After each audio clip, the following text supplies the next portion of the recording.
Pues gracias por este recibimiento. Volver aquí a Semilla de Mostaza y sobre todo a la ciudad de Loja y ahora conociendo a más personas como ustedes es como volver a casa. Y siempre guardo en mi corazón un cariño muy especial porque fue el primer viaje que hice acá a esta bella tierra y poder conocer gente tan hermosa como la que vuelvo a ver en esta ocasión y a conocer nuevas personas como ustedes. Y cómo se me va a olvidar si aquí fue la ocasión por primera vez en mi vida que comí cuy y sobreviví para contarlo.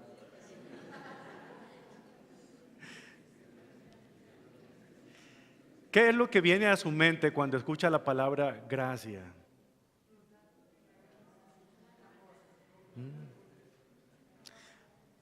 Todo lo que han dicho está en lo cierto. Estamos tan familiarizados con esa palabra, pero lo que nos ha hecho falta es procesarla de tal manera que esa palabra no solamente quede colocada en nuestra mente, sino que baje a lo profundo de nuestro corazón y comience a esparcirse con todo nuestro ser. Hablamos con Dios un momento. Padre, gracias por esta oportunidad de hablar de un tema tan cercano a su corazón como es la gracia. Ayúdenos como resultado de este tiempo juntos a poder ser desafiados, a salir de nuestra zona de comodidad y a darnos cuenta, Señor, que no hay absolutamente nada que podamos hacer para merecer su amor, ni nada malo que podamos hacer para perderlo. Usted nos ama porque usted ha elegido amarnos. Ayúdanos a comprender esto esta noche. En el nombre poderoso de Jesús se lo pido. Todos dicen amén. Durante el siglo XVIII, una serie de acontecimientos empezaron a ocurrir en los Estados Unidos. Este tipo de acontecimientos dieron origen a lo que se llamó el Gran Despertar. Hombres de corazón fuerte y valiente como Jonathan Edwards, George Whitefield, Gilbert Tennant y otros tantos como ellos empezaron a predicar acerca de la cruz y del impacto profundo del amor de Dios a través de ese instrumento de tormento transformado en un instrumento de salvación. Eso produjo el gran despertar de ese siglo. Uso este comentario como un preámbulo de poder decirles a ustedes que en el tiempo en el que nosotros estamos viviendo hay la necesidad de otro gran despertar, pero no un despertar emocional de un avivamiento que solamente traiga algo temporal acá a la iglesia, sino un despertar que sea más como un movimiento que no se detenga, sino que comience y empiece a impregnar toda nuestra mente y a impactar y a contagiar a todo aquel con quien nos encontramos. Hay una gran necesidad de que haya un despertar, pero del despertar de la gracia de Dios en nuestras vidas. Nadie puede negar que hoy en día existe una necesidad de ese despertar. Aunque la gracia la escuchamos casi todo el tiempo, la cantamos, la enseñamos, se nos olvida una sola cosa: vivirla todos los días, cualquiera que sean nuestras circunstancias. Pero tristemente, muchos creyentes que han sido liberados de una vida esclavizada al pecado, siguen viviendo sus vidas todavía, aún después de convertidos a Cristo, como si estuvieran esclavizados todavía a su antigua manera de vivir. Saben que son salvos, saben que su salvación es segura, pero no viven de acuerdo a lo que ellos saben. ¿Saben por qué? La razón es porque no han logrado comprender la magnitud de lo que es la gracia de Dios. Solamente entender lo malo que es el pecado únicamente puede entender lo bueno que es nuestro Dios. Cuando Jesús vino a nuestro mundo en forma humana, Él murió por amor a Dios, por amor a nosotros. Murió en lugar nuestro en esa cruz. Resucitó de la muerte de acuerdo a las Escrituras, y eso constituye la verdad de la buena noticia del Evangelio. Y con esa muerte alcanzó para nosotros algo que ningún otro ser humano pudiese alcanzar: el perdón de nuestros pecados, la liberación total de nuestras almas de ser condenadas en el infierno, si por fe reconocemos que Jesús es el Señor. Y por medio de esa fe Él nos ha apartado un lugar a la mesa para disfrutar del banquete maravilloso al lado de nuestro Padre Celestial, un día que estemos ante su presencia. Pero nuevamente, esa gran verdad que todos conocemos aquí en nuestra mente, nos falta vivirla todos los días de la vida. ¿Por qué? Porque todavía vemos vidas derrotadas que están sentadas en estas sillas, tratando de entender y comprender qué fue lo que hizo Dios. Sin embargo, las circunstancias de allá afuera nos arrancan completamente la verdad, como aquellos pájaros se llevan la semilla del Evangelio a nuestros corazones. Necesitamos entender qué significa la gracia y necesitamos saber qué es lo que Dios espera con la gracia que nos ha dado. Es por eso que creer en la gracia es una cosa, pero vivirla es otra muy distinta. Repito, porque esta es la idea central. Creer en la gracia es una cosa, pero vivirla es otra muy distinta. La vida está llena de personas estresadas, atribuladas. Abundan por todos lados personas que están al borde del suicidio porque no saben cómo resolver las situaciones que están experimentando en su vida. Estamos rodeados de esas personas en la calle, en la escuela, en el trabajo y también en la iglesia, aunque usted no lo crea. Muchas de estas personas no eran así. Las circunstancias les han hecho así. Y debido a que han caído en un agujero en el cual no encuentran salida, se olvidan de que el Señor hace mucho tiempo arrojó la soga necesaria para que ellos pudieran salir de esa situación. Tenemos lo que se necesita para vivir vidas de victoria. Simplemente no las vivimos porque no tomamos la iniciativa. Tenemos las verdades de la Escritura frescas en nuestra memoria. Simplemente no nos apropiamos de ellas porque no las ponemos por obra en nuestra vida diaria. Es tiempo de dejar de pensar en la gracia para comenzar a vivir la gracia en todas nuestras relaciones. Hay una persona, el doctor Carl Menninger, es un psicólogo muy reconocido en los Estados Unidos, o lo fue por muchos años, y autor de varios libros. Él dijo algo bien interesante con respecto a la situación que viven muchos cristianos, no solamente la gente que no está caminando con el Señor, con respecto a la situación espiritual que viven. Y él habló de que hay personas que tienen un rostro de no. Fíjense lo que él dice. Este tipo de personas son así porque nunca se han dado el permiso de ser libres de verdad. Saben que son libres, pero no se dan el permiso de vivir esa libertad. Siguen atados a sus gruesos barrotes de lo que dirán los demás. Siguen presos de sus ideas y opiniones superficiales del mundo que les rodea. Han aprendido a estar satisfechos viviendo en cadenas autoimpuestas que obstaculizan su propio crecimiento. Estas personas se han limitado solamente a sobrevivir su cristianismo. En resumen, su Dios es tan pequeño, su mundo es tan angosto, sus expectativas son tan extremas y por lo tanto su rostro siempre refleja un no a todo lo que debieran decir sí. Hay personas que reflejan un rostro de no. Hay una historia bien interesante, muy personal, de uno de los presidentes de Estados Unidos, el presidente Thomas Jefferson. En una ocasión iba con la gente de su gabinete a recorrer algunas comunidades, provincias, para estar anunciando su reelección.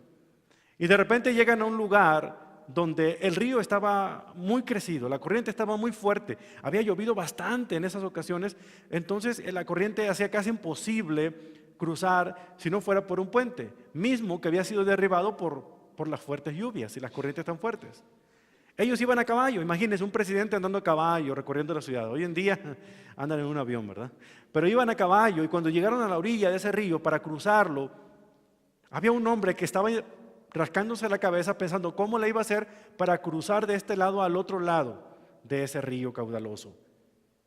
Cuando llega el presidente con todo su equipo, el hombre los ve a los que estaban a caballo y va directamente a donde está el Thomas Jefferson, el presidente, y le dice: Señor, ¿fue usted tan amable de ayudarme a cruzar este caudaloso río montado en las anancas de su caballo? A lo que Jefferson le dijo: claro que sí, hombre, súbase. El hombre se subió en la parte de atrás del caballo y juntos cruzaron ese caudaloso río y llegaron al otro lado sanos y salvos. Los que acompañaban al presidente se acercaron al hombre y de curiosidad le preguntaron: oiga, tenemos una duda. ¿Por qué precisamente fue al presidente Thomas Jefferson a quien le pidió el favor que le ayudara a cruzar y no a cualquiera de nosotros que también estábamos acompañándolo? Se queda el hombre sorprendido. ¿El presidente? Yo ni sabía que era el presidente. Lo único que pasó es que me saqué a él porque era el único que tenía un rostro que decía sí, el de ustedes decía no. ¿Cuál es el rostro que refleja usted comúnmente? ¿Un rostro de sí o un rostro de no? A lo mejor usted creció en un hogar donde los padres de usted tenían un rostro de no y usted empezó a imitar lo mismo. Ellos hicieron lo mejor que pudieron, le dieron la educación que ellos pudieron tener, pero siempre las cosas eran no, no, no. Tengo un sobrinito que los primeros años de vida, él se llama Caleb, y cuando le preguntaban su nombre, decía: yo me llamo Caleb, no. Caleb, no. O sea, no hagas eso, no hagas lo otro. Y creyó que su nombre era Caleb, no. A lo mejor usted ha crecido bajo el tutelaje de maestros que siempre todo era no. O a lo mejor usted está casado con un cónyuge que tiene un rostro que refleja no. Y eso hace que usted también esté reflejando no. ¿Qué sé yo? El punto no es importante más que este. Nosotros reflejamos un rostro dependiendo de las circunstancias que nosotros estamos viviendo. Es verdad que tenemos que poner límites y aprender a decir no muchas veces, pero hay muchas ocasiones que decir sí es la mejor manera en la cual nosotros podemos ejercitar la gracia. El Señor Jesucristo es un claro ejemplo de eso. Es curioso, Él nunca habló de la palabra gracia, pero la enseñó todo el tiempo. Y lo más importante, la vivió todo el tiempo. Él es el mejor representante de la gracia. Lo más triste de todo es que a veces en las comunidades cristianas en las que nosotros acudimos, no sé si puedo levantar esto un poquito, no quisiera estropearlo, gracias. En las comunidades cristianas donde vivimos, hay tantas personas con un rostro de no, que ya nosotros mejor ni nos acercamos a mucha gente por lo mismo y le sacamos la vuelta. ¿Por qué? Porque en este lugar donde debiera ser sí a las personas que Dios está trayendo, a veces nos volvemos nosotros las personas que las rechazamos o las repelemos. Nos convertimos nosotros en la peor propaganda del Evangelio en lugar de aceptarlos tal como son y dejar que Dios sea el que los cambie. Vernon McGee decía: nuestro trabajo como cristianos es alimentar los peces. El trabajo de Dios es limpiar la pecera. Pero parece que algunos tienen un ministerio dentro de la iglesia que es limpiar peceras. Ellos se quieren encargar de que las personas entren por la puerta, le dan la bienvenida y lo siguiente que le dicen es cómo se debe vestir, cómo debe actuar, cómo debe hablar, cómo debe peinarse y cómo. Si no hace todo eso, entonces no es bienvenido aquí. Y eso no refleja la gracia de Dios. La gracia es aceptar a las personas tal como son, esperando que Dios haga con ellos lo que Él desea hacer a su tiempo y a su manera. Él ya los ha recibido. ¿Por qué nosotros no? El pastor Swindoll, en el libro El despertar de la gracia, habla acerca de un tema bien espinoso que pocas veces se habla en las iglesias. Y él menciona que la razón por la que muchas personas se han formado una opinión de la iglesia errónea es porque ya tienen ellos suficiente culpa dentro de sí mismos como para llegar a un lugar donde lo van a hacer sentir más culpables todavía. Ya se sienten a disgusto con su manera de vivir para llegar a un lugar donde los pongan todavía más a disgusto con los dedos acusadores de que tú y esto y tú lo otro, o tú deberías hacer esto o aquello lo otro. Él acuñó un término que se conoce como esto: existen en todas las iglesias asesinos de la gracia. Y fíjense cómo lo pone en este fragmento. Hay asesinos que andan sueltos. El problema es que no se les puede identificar solo con verlos. No usan gafas que se identifiquen por nombre, ni portan letreros para advertir a la gente que se mantengan alejadas de ellos. Al contrario, muchos de ellos andan con la Biblia bajo el brazo y parecen buenos cristianos y ciudadanos respetuosos de la ley, pero la mayoría de ellos pasan mucho tiempo en las iglesias y algunos hasta ocupan cargos de liderazgo. Muchos de ellos son tan respetados en su comunidad que la gente jamás pensaría que en la casa de al lado vive un asesino. Matan el gozo y la productividad. Matan la libertad y la espontaneidad. Matan con palabras, con sus plumas, con sus miradas. Matan con sus actitudes y con su comportamiento.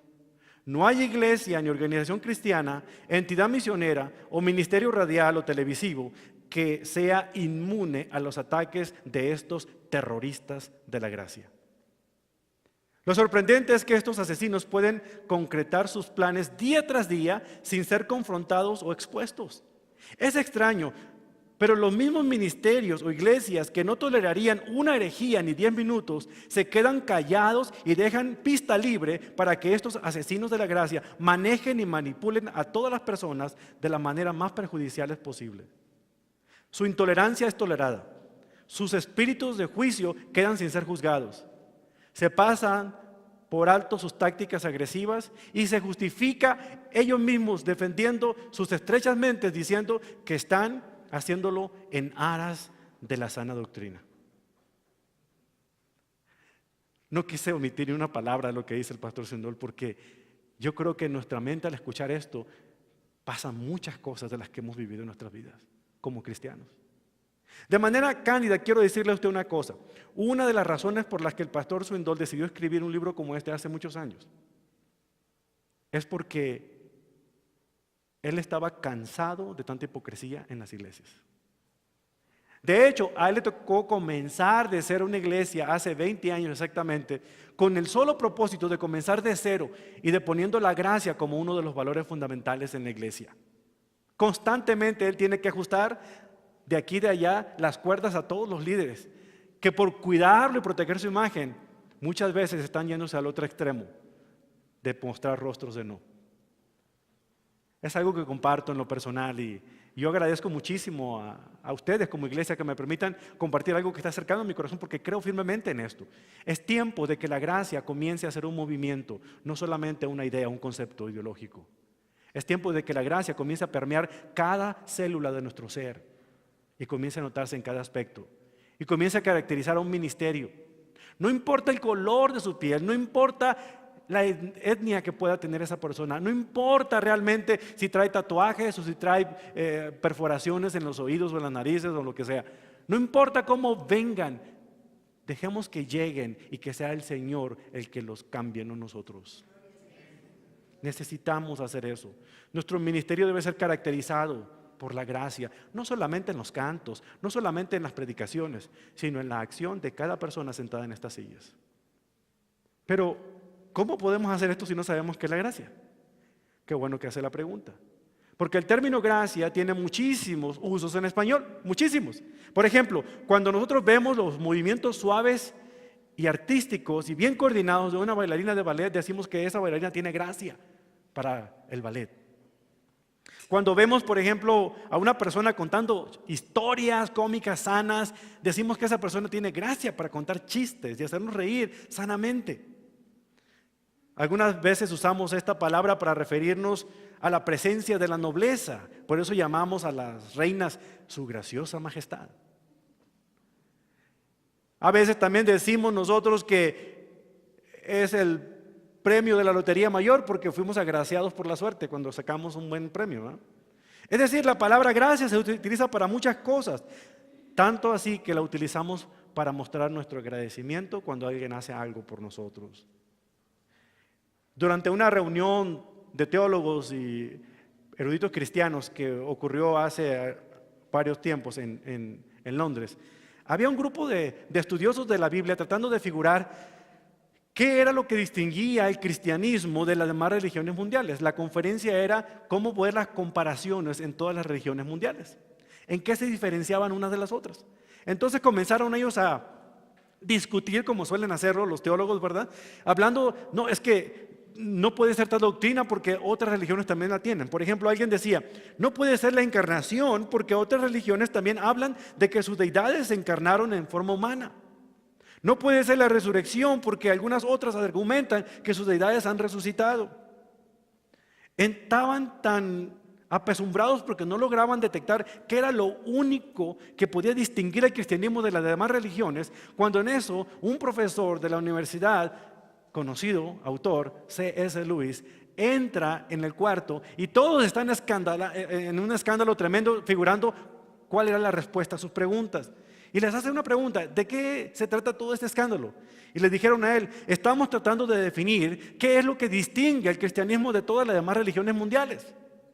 C.S. Lewis, con la paciencia que le caracteriza y el buen humor, les dice: eso es fácil. Lo que distingue al cristianismo de todas las demás religiones es la gracia. El concepto de que el amor de Dios llega completamente gratis, sin que hagamos nada para merecerlo, es la gracia. Tanto los 8 caminos que tiene el budismo, como la doctrina hindú del karma, o el pacto judío, o el código musulmán, todos esos están tratando de ganar el favor de alguien, merecer la atención de alguien. El cristianismo es el único que muestra a un Dios queriendo ganar el amor de alguien. Es un Dios que se extiende, es un Dios que busca, es un Dios que no descansa hasta lograr traer hacia sí mismo a aquellos que tanto ama. Todas las demás religiones, ustedes vean a los radicales musulmanes lo que hacen: explotar bombas, atropellar gente, todo en afán de ganarse el favor de Dios, llamar la atención de su Dios. Solamente en el cristianismo es Dios haciendo hasta lo increíble, ir a una cruz y morir crucificado con tal de mostrarle a sus hijos el amor que les tiene. Eso no lo hace ninguna otra religión. Por eso hace el cristianismo la única religión que realmente vale la pena, porque no se trata de religión, sino de una relación. Ahora, ¿qué cree usted acerca de la gracia? Si usted le pregunta a cualquier teólogo, a cualquier persona de aquí de la iglesia, ¿qué es la gracia?, lo primero que va a escuchar es un regalo inmerecido, un favor inmerecido. Y está bien, pero no está completa la frase. Gracia significa mucho más que eso, más que un favor inmerecido. Permítame explicárselo de esta manera. Si usted sale en este momento en el estacionamiento y encuentra a una persona mendigando ahí en la calle pidiendo limosna, y saca usted $1 y se lo da, esa es caridad, ¿cierto? De alguna otra manera usted está haciendo un favor inmerecido. Esa persona no ha hecho absolutamente nada para merecer que usted le dé $1.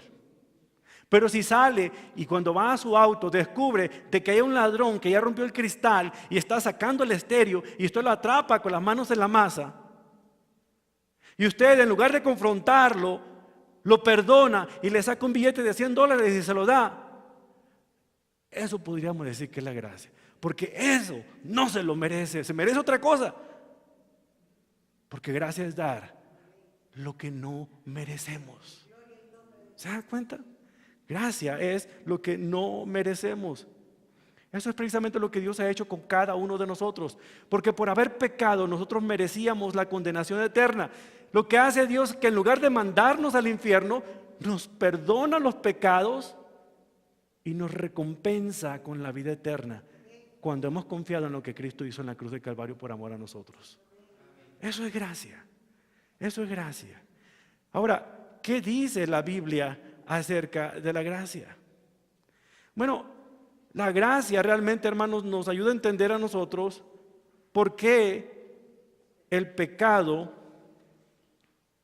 a veces permite que cosas malas le ocurran a gente buena. Pero también la gracia nos ayuda a entender por qué hay cosas buenas que le ocurren a la gente mala. La presencia del pecado implica que a veces no tengamos el bien que queremos, pero la presencia de la gracia significa que no obtenemos el mal que merecemos, y eso se llama misericordia. La Biblia nos ofrece una definición, no a nivel diccionario, pero bien interesante de lo que es la gracia. Por ejemplo, en el Antiguo Testamento, el término gracia aparece con esta palabra, ken, que conlleva la idea de inclinarse a hacer una reverencia de alguien que está en autoridad hacia alguien que tiene menos autoridad. Esto es lo que significa esta frase, y literalmente lleva la idea de postrarse, doblarse. Esta clase de favor es la que un criminal recibe de un juez que en lugar de condenarlo le declara inocente. El criminal no hace nada particular para recibir el perdón, sin embargo el juez le presta el perdón debido a la bondad de él mismo. La gracia no está reservada para las personas buenas, hermanos. La gracia destaca la bondad de Dios. Eso es lo que destaca la gracia. La parte interesante del Antiguo Testamento de la palabra en el Nuevo es la palabra charis, que conlleva la idea de algo que da placer ocasional, que da deleite, que es un favor divino sin costo para el que lo recibe, aunque el que lo da le cuesta todo. Eso es lo que es la palabra charis. Entonces, con estas dos definiciones de estas palabras, tanto hebreo como griego, podemos entender que la gracia es la demostración gratuita y abundante del amor de Dios hacia aquellos que no la merecen, que no se la han podido ganar y que jamás podrán pagarla. Que no la merecen, que no se la pueden ganar y jamás la podrán pagar. Eso es gracia. El amor, el favor de Dios hacia alguien que no lo merece, que no lo puede pagar y que jamás podrá pagarlo. Por eso, esa idea de que es por obras, como hemos crecido, muchos de nosotros que hemos venido de un trasfondo católico romano, queda estrellado completamente con el concepto de la gracia de acuerdo a la Biblia. Porque a veces nosotros, sin pensarlo, hacemos una manda, hacemos una promesa, hacemos esto para recibir un favor. Es como si sobornáramos a Dios. Yo me sacrifico para que tú me des. Con la gracia, entendiéndolo, recibimos sin que hagamos absolutamente nada para merecerlo, excepto una sola cosa: creer en Jesús. Eso es todo el requisito que la gracia pide. Decir que alguien merece la gracia es una contradicción de términos. Nadie se la puede merecer. Nadie es digno de merecer la gracia. La gracia la recibimos porque Dios nos muestra su bondad. La gracia es la aceptación sin reservas, hermano. Es la remisión de la condena. Es el perdón sin condiciones. Cualquier persona, incluyendo al peor de los pecadores, puede ser receptor de la gracia. Aún una persona como lo fue Hitler puede ser receptor de la gracia. Por todos lados esas fotografías, porque eso no es común. Cuando ella se inclina hacia alguien de más bajo rango, de acuerdo a la realeza. Piense eso. ¿No es acaso lo que Dios hizo a nosotros en Cristo Jesús? Nuestro Rey de reyes y Señor de señores se inclina viniendo del cielo a la tierra y muriendo en una cruz. Se inclinaba cuando había que tocar a un enfermo. Se inclinaba cuando había que lavar los pies de sus discípulos. Se inclinaba cuando había que tocar a una niña muerta. Constantemente muestra la inclinación, muestra su gracia hacia aquellos que son menos dignos. Eso es lo que Jesús tenía en su mente cuando estuvo aquí, mostrar la gracia en todo momento, en todo lo que hacía. Este concepto tira por la borda la idea de que ayúdate, que yo te ayudaré, como dice la Biblia. Pero eso no está en la Biblia. Por el contrario, la Biblia sí dice que Dios ayuda precisamente al que no puede ayudarse a sí mismo. Y eso Pablo lo dijo en Romanos 5. Fíjense cómo lo pone. Romanos 5:6. Cuando éramos totalmente incapaces de salvarnos, Cristo vino en el momento preciso y murió por nuestros pecados. Romanos 5:8. Cuando todavía éramos pecadores, Dios mostró el amor que nos tiene al enviar a su Hijo Jesucristo a morir por nosotros. Y Romanos 5:10, cuando todavía éramos enemigos de Dios, nuestra amistad con Dios quedó restablecida en la muerte de su Hijo Jesucristo.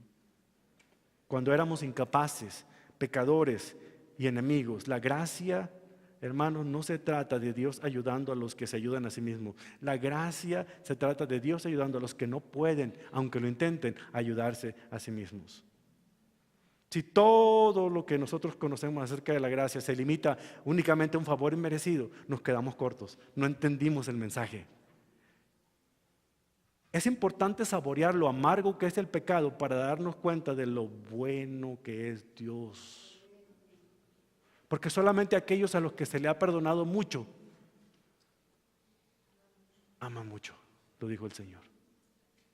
¿Por qué? Porque han logrado entender lo que significa recibir la gracia. Entonces la siguiente vez que usted diga, es que yo no lo puedo perdonar, acuérdese de estas palabras. La siguiente que usted diga, es que yo no le paso esta, acuérdese de estas palabras. Si usted solamente le muestra gracia a aquellos que le caen bien o le hacen favores, eso no es gracia, eso es una recompensa.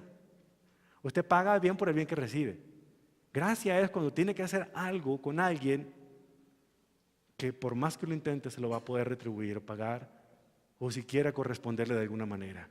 Y eso vuela la tapa de los sesos para cualquiera de nosotros porque no estamos acostumbrados a eso. Aquí estamos acostumbrados, aunque no lo digamos, ojo por ojo y diente por diente, como dice la ley del talión. Porque así lo demostramos, aún en nuestras congregaciones. El que me la hace la paga. Y ahí estamos. Olvidándonos que si nosotros diéramos cuenta de los depravados que somos nosotros delante de los ojos de Dios, si la depravación moral fuera de color azul, aquí todos fuéramos los pitufos. Todos, incluyendo el pitufo mayor que tienen enfrente de ustedes. Porque no hay absolutamente nada en nosotros que pueda ser digno de llamar la atención de Dios. Él se inclinó y extendió su gracia porque Él decidió amarnos. Tal como estábamos, así nos aceptó. Pero nos ama lo suficiente para no dejarnos como nos encontró. Pero ese es trabajo de Él, no de la iglesia. Pablo amplía este pensamiento en Romanos 5:12 cuando dice: cuando Adán pecó, el pecado entró al mundo, el pecado de Adán introdujo la muerte, de modo que la muerte se extendió a todos, porque todos pecaron. ¿Cómo es posible que nosotros seamos culpables por algo que hizo alguien? Eso no es justo. Pero realmente el ADN de Adán se ha transmitido a toda la raza humana, hasta el bebé que hace 2 meses y medio acabamos de adoptar, que tiene apenas 1 añito. Ahí podemos ver su naturaleza depravada también en acción. Pequeñito, pero hermoso y todo, pero tiene...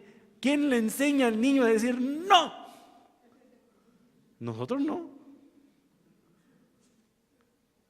Es simplemente la tendencia natural de todo ser humano a ir a hacer todo lo que es contrario a Dios, por esa naturaleza con la que ya venimos a este mundo. Pero gracias a Dios que en su amor y su gracia nos da una nueva naturaleza cuando por fe confiamos en Jesucristo nuestro Señor y Salvador. Entonces, así Pablo expresa en Romanos 5:19: por un solo desobediente a Dios, muchos pasaron a ser pecadores. Esa es la herencia que tenemos. Sin embargo, por un solo que obedeció a Dios, muchos serán declarados justos, y ese es Jesucristo. Toda esa gente nos excluye a nosotros. Miren, esto me recuerda la historia de un hombre cuya esposa lo llevó a ver a un psicólogo porque él estaba convencido que estaba muerto. Estaba convencido que estaba muerto. Lo llevaron al psicólogo y el psicólogo trató de hacer todas las terapias que encontraba posibles y el hombre no podía ayudarlo. El hombre estaba empecinado de que él estaba muerto. Yo estoy muerto, yo estoy muerto. Entonces ya no aguantó más y el psicólogo le dio 2 o 3 libros que hablan acerca del cuerpo humano y del comportamiento. Le dijo: hombre, mire, aunque esté muerto usted puede leer, llévese estos libros, léalo y venga a verme en 2 semanas y me dice qué piensa. Cuando regresó el paciente a ver al médico le dice: bueno, dígame qué pasa, qué piensa ahora. Y el hombre le dice: wow, doctor, me ha convencido y me ha quedado perfectamente claro, basado en la evidencia que me dio aquí en estos libros, en toda la evidencia científica y médica, que los muertos no sangran.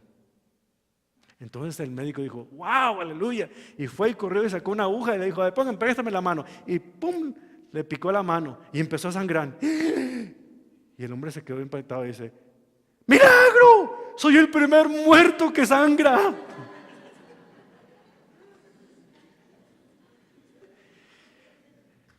Así de ridículo a veces es nuestra manera de pensar.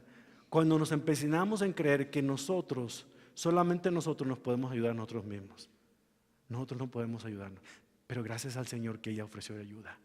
Lo que tenemos que hacer es recibir esa ayuda. Entonces, si hablamos del concepto bíblico de la gracia, ¿qué es lo que la Biblia proclama como la gracia divina? En el Evangelio de Juan podemos ver este tipo de proclamación. Aunque la ley de Dios nos dice lo que debemos hacer y nos habilita para hacerlo, solamente la gracia de Dios puede hacer el trabajo, porque la ley no hace ese trabajo. ¿Usted cree que la ley va a regenerar a un criminal? ¿Usted cree que por meterlo a la cárcel y pasar 20 años en la cárcel el criminal ya se regeneró? Le llaman centro de readaptación social, centro de ayuda, pero vemos que es lo peor de lo criminal surge de ellos cuando están en esos lugares muchas veces. Hay raras excepciones y hay personas que han estado en la cárcel que han salido realmente nacidos de nuevo, los hay, pero no es el común denominador. ¿Me explico? No, la ley no nos salva, la ley solamente nos dice lo malo que somos, solamente nos muestra eso. No porque usted memorice los mandamientos de la ley de Dios, usted ya va a ser mejor persona mañana. No porque usted crea los mandamientos de la ley de Dios, usted va a ser persona mañana. Solamente cuando usted empiece a vivirlos, entonces se dará cuenta de que la vida es distinta. Pero la ley en sí solamente nos exhibe. La gracia, por el contrario, nos ayuda a nosotros a entender lo que la ley dice para vivirla en nuestras vidas de una u otra manera. Por eso, la proclamación de la gracia de Dios fue dada por el apóstol Juan con respecto a Jesús. Fíjese lo que dice Juan 1:14. Entonces la palabra se hizo hombre y vino a vivir entre nosotros. Estaba lleno de amor inagotable y fidelidad. Y hemos visto su gloria, la gloria del único Hijo del Padre. Juan dio testimonio de él cuando clamó a las multitudes. A él me refería cuando yo decía: alguien viene después de mí que es muy superior a mí, porque existe desde antes, mucho antes que yo. De su abundancia todos hemos recibido una bendición inmerecida tras otra. Hemos recibido gracia sobre gracia. Pues la ley fue dada por medio de Moisés, pero el amor inagotable de Dios y su fidelidad vinieron por medio ¿de quién? De Jesucristo. De Jesucristo, el Dios del universo, el creador del cielo y de la tierra, aquel que nos hizo a usted y a mí, se ha acercado humildemente a nosotros.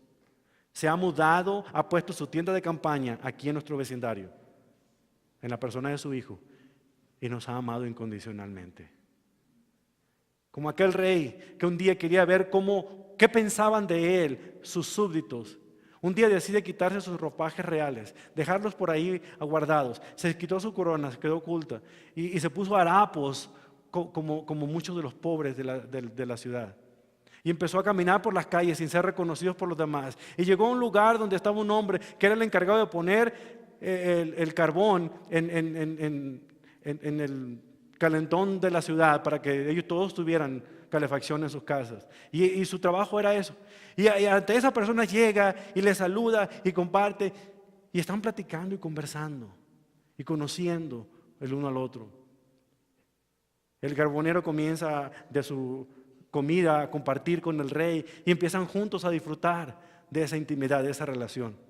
Y así día tras día ellos llegaban, hasta que un día el rey le dice al carbonero: quiero darte una noticia y revelarte algo que tú no has sabido. Yo no soy cualquier otro mendigo, yo soy tu rey. Y se quita sus harapos y se pone sus ropajes y su corona real. Y el carbonero le dice: Dios mío, mi rey, ¿cómo es posible? Pensando el rey que el carbonero le iba a pedir algún tipo de favor especial, le dice: pídeme lo que tú quieras. ¿Quieres una casa, un trabajo, algo distinto, ya que has compartido tu tiempo conmigo? No, Señor. ¿Qué más puedo pedir?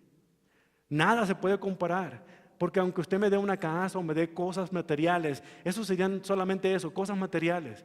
Usted me ha dado lo mejor, porque usted se me entregó a usted mismo al venirse a humillar aquí y a compartir conmigo de este tiempo y de mi pobreza. ¿Cuándo fue la última vez que se puso usted delante del Señor a derramar lágrimas diciendo: Señor, no es posible? ¿Cómo un Dios del universo tan grande ha sido capaz de venir a rescatarme a mí, que no valía absolutamente nada? Y sin embargo me ha hecho sentir como la persona más apreciada del universo. Porque yo no sé usted, a lo mejor usted se siente igual que yo, a lo mejor no, pero yo me siento que yo soy el favorito de Dios. ¿Y a poco no? Todos los cristianos nos sentimos así. Sentimos que nosotros somos los favoritos de Él. Esa es la particularidad de la gracia de Dios, que nos hace sentir los predilectos de Dios a todos al mismo tiempo. Ese es nuestro Dios. ¿Cuándo fue la última vez que usted valoró la gracia de Dios? ¿Sabe cuándo? Hasta que empiece a mirar la fealdad de su pecado, de que usted no merecía el perdón del Señor. Sin embargo, el Señor quiso perdonarle de cualquier manera. Esa es la gracia que recibimos de parte de Dios. Esa es la gracia que valoramos cuando la recibimos de parte de Dios. Pero no se detiene ahí la situación, hermanos. La gracia no puede quedarse únicamente conmigo, dándole gracias a Dios por todo lo que ha hecho por mí. Como veremos en la siguiente conferencia, vamos a hablar de lo que significa cómo esta gracia se hace materializarse hacia otras personas también. La siguiente parte, la proclamación de la gracia de Dios fue dada por el apóstol Pablo con respecto a la salvación. Primero vimos que se manifestó por parte de Cristo, ahora vemos cómo se manifiesta por parte de la salvación. Usted conoce el versículo de Efesios 2, 8 y 9. Por gracia son salvos. ¿Verdad? Es solo por gracia que Dios los ha salvado a ustedes. Y esto es por medio de la fe, no por obras para que nadie se gloríe. Cristo los salvó por gracia cuando creyeron. Ustedes no tienen ningún mérito, dice aquí. El concepto de la salvación en Efesios 2, 4 al 8 nos dice de que la gracia es un regalo de Dios. La salvación es un regalo de Dios. Dios no es Santo Claus, hermanos. Si te portas bien, te voy a amar mucho. Pero si te portas mal, ya no te voy a querer mucho. Hay personas que viven su fe pensando, si haces las cosas bien, tienes mi perdón. Tienes mi salvación. Pero si haces las cosas mal, te quito mi salvación. Y pensamos que Dios es el tipo de personaje que nos da y nos quita, nos da y nos quita, nos da. Dios no juega con estas cosas. Dios da su salvación y se queda ahí con nosotros para siempre. Porque a Él se le ocurrió darnos la salvación. No hicimos nada nosotros para merecerla ni para ganarla. Eso es lo maravilloso de esta salvación tan grande. Pablo proclama que la base de la salvación es la gracia de Dios y el medio de la salvación es la fe únicamente en Cristo Jesús, nada más. La salvación es como el tratamiento para curar el cáncer del pecado. Y una vez aplicado el tratamiento a mi cuerpo, ¿quién le quita la quimioterapia a un paciente de cáncer? ¿Quién se la puede sacar una vez que es administrada? Nadie. Está aplicada y punto. La salvación se aplica a nosotros, entonces recibimos el perdón del Señor, que es la salud espiritual. Y nadie nos puede quitar otra vez ese tratamiento.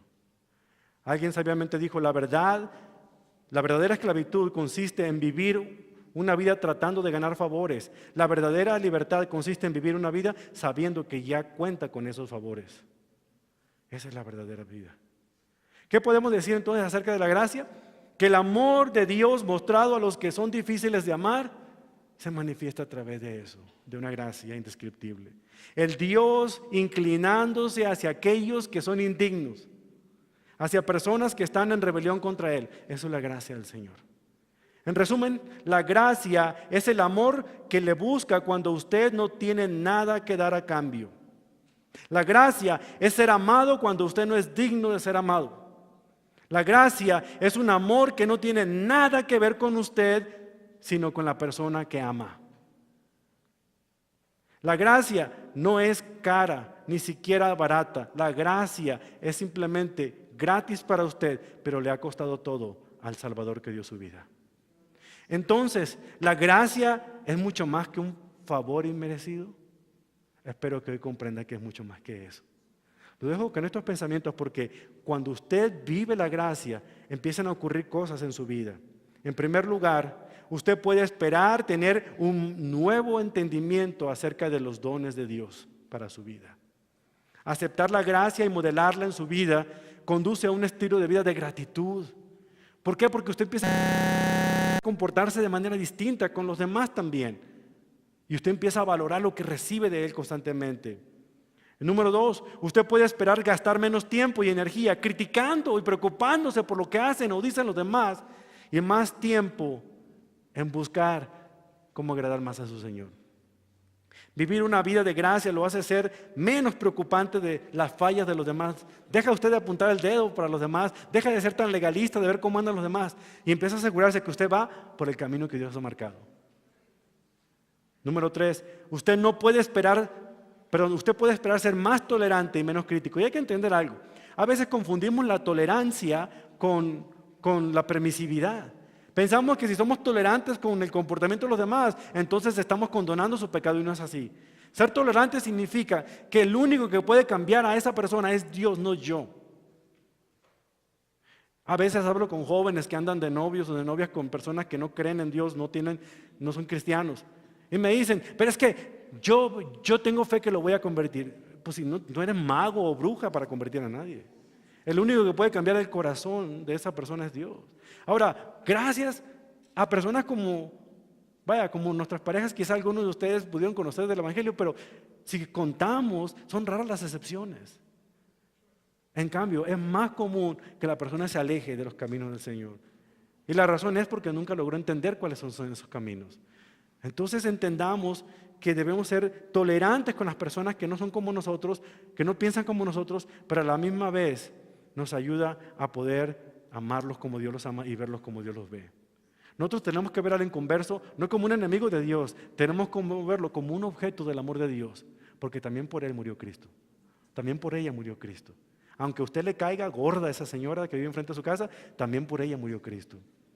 En cuarto lugar, usted puede esperar dar un salto gigante hacia la madurez espiritual cuando aprende a vivir de gracia y por gracia. La gracia le conducirá a la madurez porque vivir de acuerdo a la gracia va a transformar su vida. El objetivo de la gracia de Dios en nosotros es que nuestras vidas cambien. Cuando permitimos nosotros y trabajamos con Dios en cambiarnos a nosotros mismos. Usted no puede cambiar a los demás, pero la buena noticia, usted puede cambiarse a usted mismo. Si aprende a disfrutar de la gracia de Dios. Si amamos a Dios y Él nos ama a nosotros, Él nos ha dado su gracia y por gracia Él nos ha salvado. Eso es lo que dice el Evangelio. Si existe otra gracia en nuestras vidas, es verla de dos dimensiones. Una gracia vertical, el amor de Dios hacia nosotros, y una gracia horizontal, el amor que Dios nos pone a nosotros para compartirlo con los demás. Pero tenemos que entender que así como de gracia recibimos, tenemos que dar de gracia a los demás.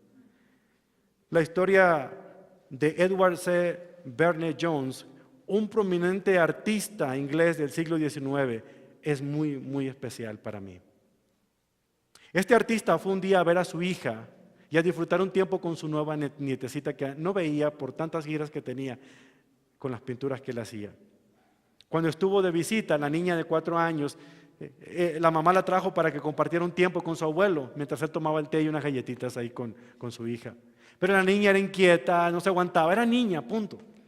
Y empezó a portarse mal y la mamá, como tenía su rostro de no, la mandó ahí a la esquina, la castigó. Y puso a la pobre niña ahí en la esquina del comedor, con las paredes tan altas de esa casa.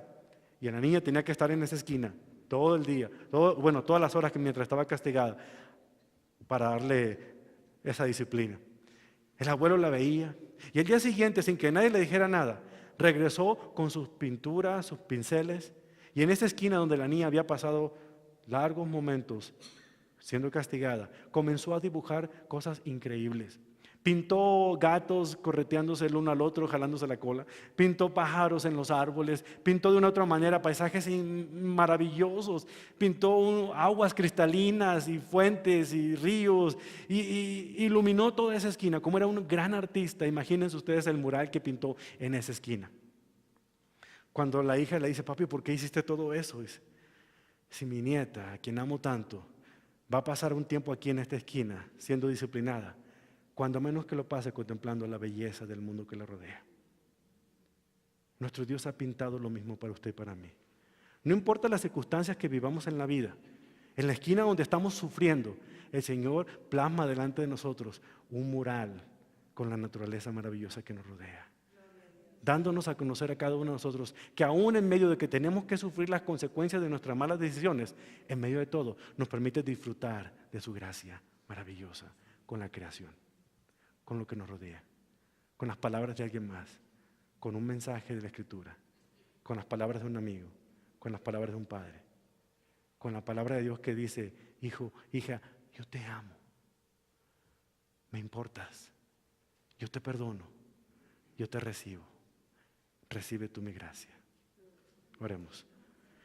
Nuestro Padre, gracias por este tiempo en que nos ayuda a reflexionar acerca de su gracia maravillosa. Gracias, Señor, por recordarnos el amor tan grande que usted nos tiene. Que no está supeditado a nuestro comportamiento, está supeditado a la bondad suya, porque un Dios bueno quiere lo mejor para sus hijos, aunque lo mejor muchas veces venga disfrazado con algunas disciplinas. Aún esas disciplinas nos enseñan a hablar, a amarle más. Permita, Señor, que estos conceptos no sean conceptos solamente intelectuales, sino que puedan llegar hasta lo profundo de nuestros corazones. Y que comencemos a a entender lo que significa esta maravillosa gracia, para que empiece a despertar dentro de nosotros y jamás, jamás vuelva a apagarse. Señor, despierte a su iglesia, lo necesitamos. Y esta gracia, Señor, que no solamente sea algo que recibamos, sino que aprendamos a darle a los demás. Se lo pedimos en el poderoso nombre de Jesús, el mejor portador de la gracia, y en él oramos. Amén.